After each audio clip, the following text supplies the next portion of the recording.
Dans la maladie de Stargardt, l'imagerie ne va pas permettre de nous donner toutes les informations que l'on souhaiterait avoir pour pouvoir donner au patient une information sur l'évolution de sa maladie. On a dans cette maladie, donc, comme vous le savez, des lésions maculaires.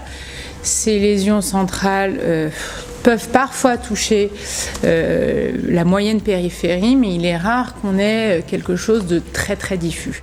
On a donc évalué sur le plan fonctionnel cette pathologie grâce à un électrorétinogramme dit global qui va tester donc la fonction des cônes, les cellules qui fonctionnent le jour et les cellules des bâtonnets qui fonctionnent la nuit, en positionnant des électrodes autour des yeux et en montrant des flashs lumineux aux patients. Cet examen va nous donner une information très précise qui est primordiale en fait pour évaluer le pronostic de notre patient. Si l'électrorétinogramme est normal, on va être assez rassurant quant à l'évolution de la pathologie et nous aurons quelque chose qui évoluera comme une maculopathie type DMLA, alors évidemment plus précoce et donc probablement plus sévère, mais qui restera quelque chose de localisé au centre de la rétine. Le patient ne sera pas dans le noir.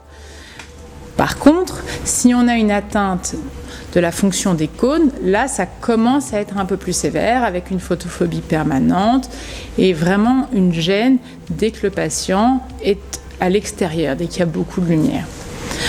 Enfin, donc dans le grade 3, qui est la pathologie la plus sévère sur le plan fonctionnel, on va avoir une atteinte du système des cônes et du système des bâtonnets.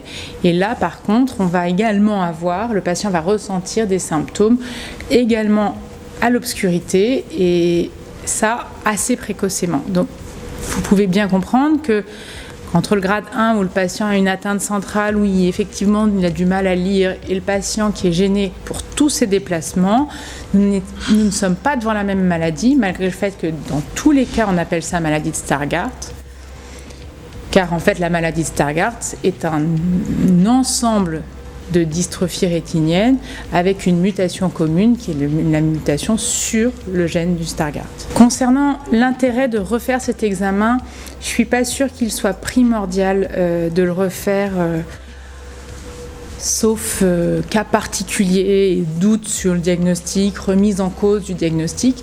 Mais par contre, ce qu'il faut, c'est bien vérifier que dans chaque dossier de patient, vous ayez bien un électrorétinogramme conforme aux normes décrites par l'ICEV, qui est le Collège international d'électrophysiologie de la fonction visuelle.